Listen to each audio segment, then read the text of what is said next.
ভোরবেলা বেরিয়ে এখন 3:10-এ বেরিয়েছি আর পৌঁছে গেছি 5টার সময়। আর এখন এই স্টেপসগুলো ক্লাইম্ব করছি, 430 স্টেপস। যদি আমরা 40 মিনিট ওয়েট করলাম, 5টায় পৌঁছে গেছি।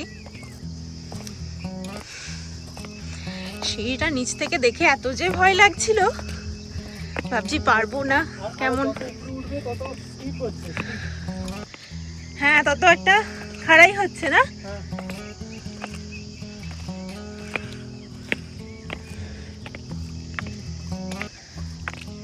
একটু দাঁড়িয়ে যাও আমার জন্য।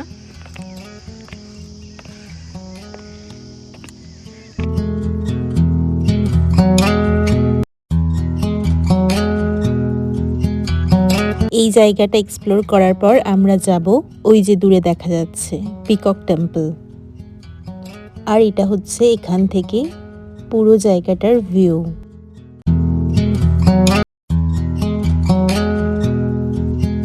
আমরা পুরোটা যে একভাবে উঠতে পেরেছি তাও নয়, মাঝখানে কিছুটা রেস্ট নিয়ে তারপর উঠেছি। কিছু কিছু জায়গায় একটু একটু দাঁড়িয়ে গেছি। যে গাড়িতে করে এসেছি সেই গাড়ির ড্রাইভারও বলল যে পুরোটা উঠতে 10 থেকে 15 মিনিটের মতো লাগবে। তাও আমরা যেহেতু ফার্স্ট টাইম এসেছি, একটু হাতে সময় নিয়ে এসেছি। আর এসেছিলাম মেনলি সানরাইজ দেখার জন্য, কিন্তু আজকের ওয়েদার যেহেতু অনেকটাই মেঘলা, তাই সেরকমভাবে দেখা হয়ে ওঠেনি। আর নিচ থেকে দেখতে মনে হলেও যে উঠতে অনেকটা সময় লাগবে, কিন্তু আসলেই আমাদের 10 থেকে 12 মিনিটের মতোই লেগেছে। আর একটা জিনিস, এইরকম সিঁড়ি দিয়ে উঠতে যতটা না কষ্ট হচ্ছিল তার থেকেও বেশি কষ্ট হচ্ছিল আমরা যেহেতু অনেকটাই সকালে গিয়েছি আর এত ঠান্ডা হাওয়া চলছে। নেক্সট টাইম গেলে অবশ্যই উইন্টার ওয়্যার নিয়ে যাব। এখানটা চাইলেই একটু ভয়েস ওভার বা মিউজিক দেওয়া যেত, কিন্তু সকালের স্নিগ্ধতা এতটাই সুন্দর আর পাখির ডাক তার সাথে, খুব সুন্দর লাগছিল।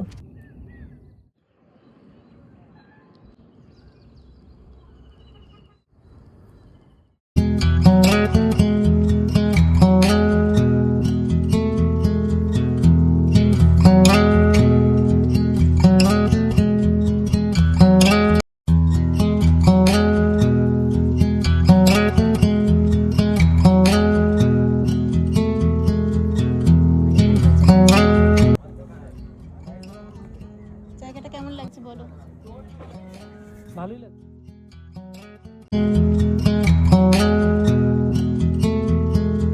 আমরা যেদিকে এন্ট্রি করেছি এটা হচ্ছে তার অপোজিট সাইড, বাট অপোজিট সাইডটাও জাস্ট কি বলবো, খুব সুন্দর লাগছে, অসাধারণ লাগছে।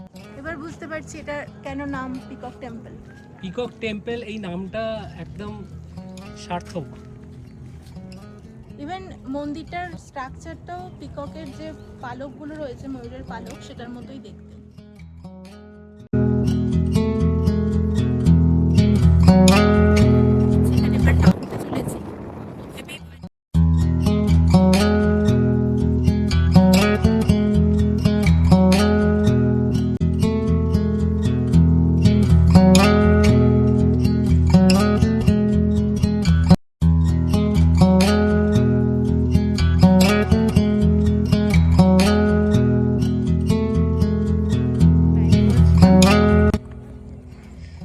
সিঁড়িটা দেখো কিরকম লাগছে, পুরো খাড়াই লাগছে। মন্দারাগিরি,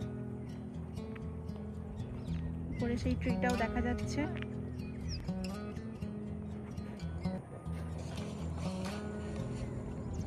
ভিতরে যিনি পুরোহিত ছিলেন উনি কিন্তু আমাদের নিজে থেকেই বললেন যে তোমাদের কি এটা বুঝিয়ে দেবো, তাই না? হ্যাঁ, আমাদের নিজেদের। এবং খুব ভালোভাবেই বুঝিয়েছেন। প্রায় 10টা পিকচার ছিল ওখানে। মন্দিরের যিনি প্রতিষ্ঠাতা, যে তীর্থঙ্কর, তার পুরো জন্ম থেকে সমাধি পর্যন্ত স্টেপ বাই স্টেপ পণ্ডিত পুরোহিত মশাই বুঝিয়ে দিলেন এবং খুব খুব সহজভাবে আমরা ব্যাপারটা বুঝলাম। প্রণাম শিবাজি মহারাজ, রাইট? হ্যাঁ। আর এই যে পিকক টেম্পলটা, এটা হচ্ছে 2400 স্কোয়ার ফিট এরিয়া জুড়ে এটা রয়েছে এবং এটার হাইট হচ্ছে 81 ফিট। মানে 1.5 বছর, সিম্পলি 1.5 বছর লেগেছে এটা কমপ্লিট করতে।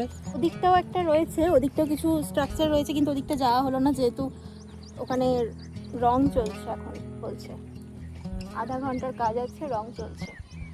যাই হোক, এখানে এসে বেশ ভালোই লাগলো। অনেক দিন ধরেই এখানে আসার প্ল্যান হচ্ছে, কিন্তু আসার হয়ে উঠছে না, বাট আলটিমেটলি হয়েছে।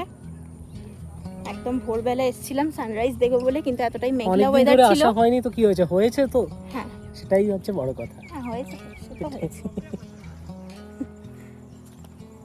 এবং ভিতরটা কি সুন্দর ইকো হচ্ছে, তাই না? উনি যে কারণ ওই কথা বলছেন, স্ট্রাকচারটা, ওই যে স্ট্রাকচারটা, ওই স্ট্রাকচারটাতে মানে সাউন্ডের ওয়েভগুলো রিফ্লেক্ট করছে, আই থিঙ্ক। হ্যাঁ এই দেখো এখান থেকে কত সুন্দর লাগছে।